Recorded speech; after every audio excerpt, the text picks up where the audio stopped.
अस्सलामुअलैकुम। शाम के 6 बज रहे हैं और आप देख रहे हैं CNBC तेज। मैं हूं बुशरा हक। सबसे पहले तेज हेडलाइंस। कराची के इलाके मवाजगोट में बम धमाका, करीब से गुजरने वाली बस में सवार कई अफराद को लहूलुहान कर दिया।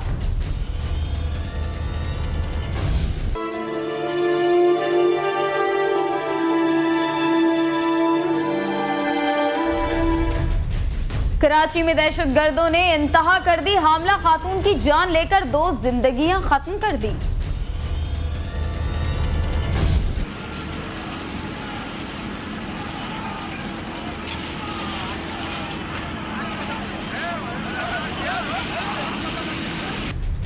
पोलियो के कतरे पिलाने वालों का एहतजाजी मुजाहरा, पुलिस ने उन्हें धो डाला। मुल्क भर में बराबर की लोड शेडिंग होगी, सहर और अफ्तार और तरावी के औकात में बिजली बंद नहीं होगी। वफाकी काबीना की जानिब से आवाम के लिए खुशखबरी।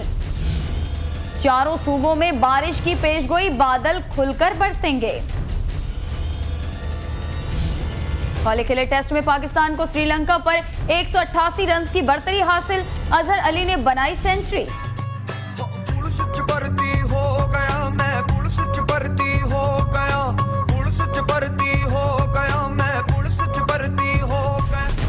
लाहौर में मोटे पुलिस वालों को मजीद मोहलत मिल गई, कराची में पेटी बंद भाई वजन कम करने में जुट गए।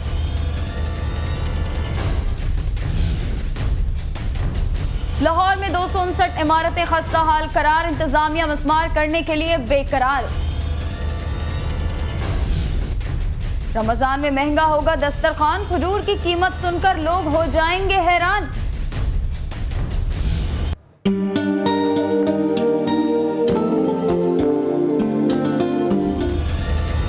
मुगलिया दौर की अक्कासी, इस्लामाबाद में फनपारों की नुमाइश।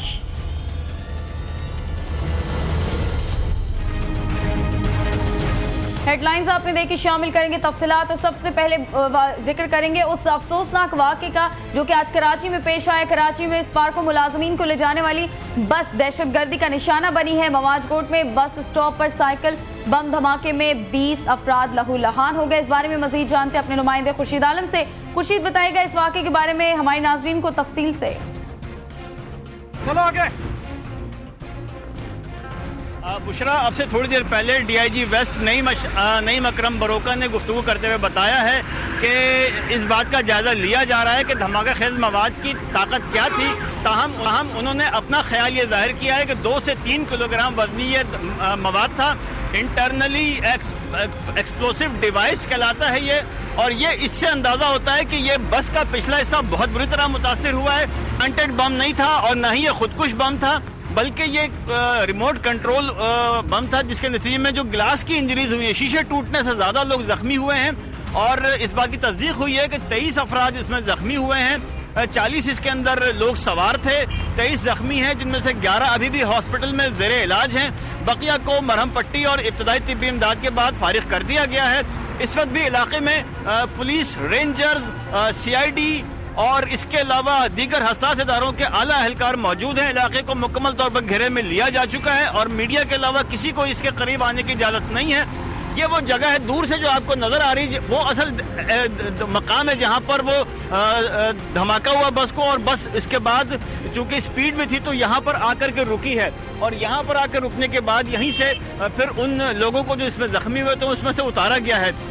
इस वक्त भी ये फायर डिपार्टमेंट की गाड़ी सुपार्को की यहाँ आई हुई है, जो इसलिए लाई गई थी कि अगर कोई आग लगती है तो उस पर काबू पाए। ये बस के अंदर सबसे ज़्यादा जो सूरत हाल हमने देखी है कि धमाके की शिद्दत इतनी थी कि अंदर के जो फर्श के टुकड़े हैं, फर्श जो है उखड़ चुका है, सीटों पर भी खून के निशानात हैं। और सबसे अहम बात यह कि बस का पिछला हिस्सा जो है और दीगर जो साइड के एरियाज हैं उससे ये लगता है कि बहुत ताकतवर धमाका था ये।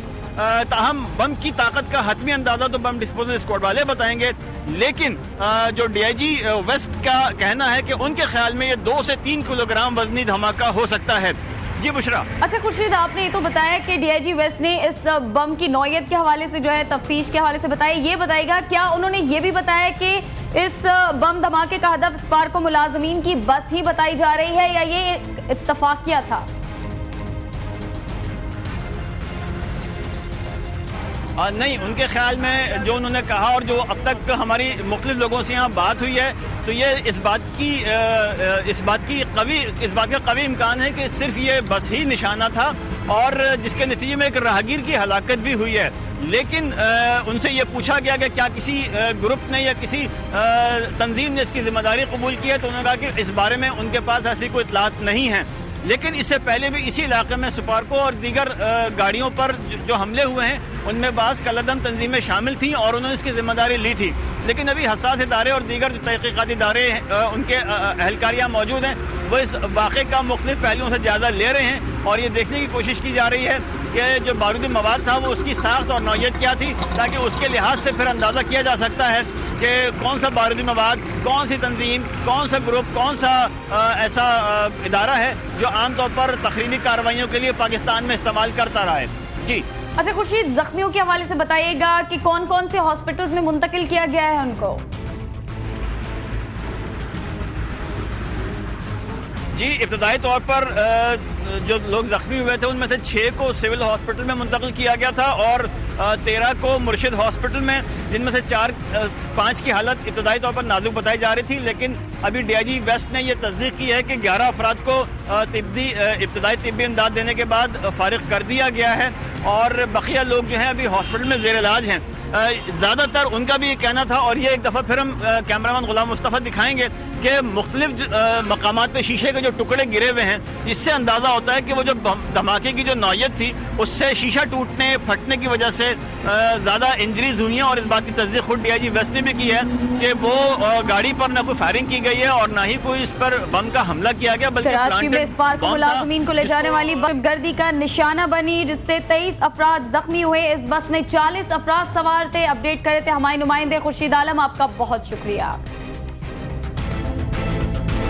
और यहाँ शामिल करेंगे एक ब्रेकिंग न्यूज। वजारत पेट्रोलियम और पानी और बिजली ने बिजली की लोड शेडिंग की जिम्मेदारी एक दूसरे पर डालना शुरू कर दी है। एक बार फिर आपको इस अहम तरीन खबर से आगाह करते चलें कि वजारत पेट्रोलियम और पानी और बिजली ने बिजली की लोड शेडिंग की जिम्मेदारी एक दूसरे पर डालना शुरू कर दी है। मजीद जानते हैं अपने नुमाइंदे वकास अजीम से। जी वकास। जी देखिए, आज वजारत पेट्रोलियम के हुकाम से हमारी बातचीत हुई है, जिनका ये कहना है कि इस वक्त पाकिस्तान में बिजली का बहरान वजारत पानी और बिजली की नाकस कारकर्दगी की वजह से पैदा हुआ है, क्योंकि वजारत पेट्रोलियम ने बिजली की पैदावार बढ़ाने के लिए वजारत पानी और बिजली को हर रोज़ 1100 मिलियन मुकात गैस फराहम कर रही है। लेकिन इसके बावजूद वजारत पानी और बिजली के अक्सर पावर प्लांट नाकारा पड़े हैं, जिसकी वजह से बिजली की पैदावार में इजाफा नहीं हो रहा। उनका ये कहना है कि 1100 MMCFD से 6000 मेगावाट बिजली पैदा होनी चाहिए, लेकिन वजारत पानी और बिजली से सिर्फ 3000 मेगावाट बिजली पैदा कर रही है। वजारत पेट्रोलियम के लिए ये नामुमकिन है कि वो मजीद गैस फराहम करे। वजारत बहुत शुक्रिया वकास अजीम हमें अपडेट करने के लिए। और यहाँ पर नाजरीन को एक और ब्रेकिंग न्यूज से आगाह करेंगे कि स्कर्दू के करीब पाक आर्मी का हेलीकॉप्टर गिरकर तबाह हो गया, जिसमें 3 शहीद जबकि 2 अफराद जख्मी हो गए हैं। एक बार फिर आपको इस अहम तरीन खबर से आगाह करें कि स्कर्दू के करीब पाक आर्मी का एक हेलीकॉप्टर गिरकर तबाह हो गया है, जिसमें 3 अफराद शहीद जबकि 2 जख्मी हो गए हैं। मजीद जानते हैं अपने नुमाइंदे महमूद जान बाबर से। जी महमूद। जी देखें, ये एक हेलीकॉप्टर है जिसके बारे में ये बताया जा रहा है कि MI-17 का ये हेलीकॉप्टर है। तो इसमें 5 लोग मौजूद थे, जिनके बारे में ये इतला है कि उनमें से 3 जवान शहीद हो गए हैं, 2 जख्मी हैं जिनको मकामी CMH अस्पताल में पहुंचा दिया गया है। और ये हादसा स्कर्दू के करीब 25 किलोमीटर के फासले पर पेश आया है। मैं अपने नाजरीन की मालूमात के लिए यहाँ ये भी बताता चलूँ कि स्कर्दू वो इलाका है कि जहाँ पर जितनी भी परवाजें होती हैं तो पाकिस्तान के दीगर इलाकों के बीच जब फौज की मूवमेंट होती है, वो जब सियाचिन जाते हैं तो स्कर्दू से होके जाते हैं। तो ये वो सियाचिन सेक्टर का वो रास्ता है कि जहाँ पर आने जाने के लिए ये रूट इस्तेमाल होता है और यहाँ पर हवाओं का दबाव भी ज्यादा होता है, जिसकी वजह से हेलीकॉप्टर की परवाजों में काफी मुश्किल पेश आती है। तो अब इस परवाज के बारे में भी हमें जो बताया गया है वो ये है कि ये एक आजमाइशी परवाज थी। ये किस हवाले से आजमाइशी थी, अभी इसकी मजीद तफसीलात आना बाकी हैं। कौन कौन लोग इसमें सवार थे वो तफसीलात अभी आना बाकी हैं, लेकिन कम से कम इतनी बात कन्फर्म है कि जो ये 5 लोग मौजूद थे तो उनमें से 3 की तो इस बात की तस्दीक हो चुकी है कि वो शहीद हो चुके हैं, 2 के जख्मी होने की इतला है। अभी मजीद मालूमात आने वाली हैं। जी, स्कर्दू के करीब पाक आर्मी का हेलीकॉप्टर गिरकर तबाह हो गया, जिसमें 3 अफराद शहीद जबकि 2 जख्मी हो गए हैं। अपडेट करते हमारे नुमाइंदे महमूद जान बाबर, आपका बहुत शुक्रिया।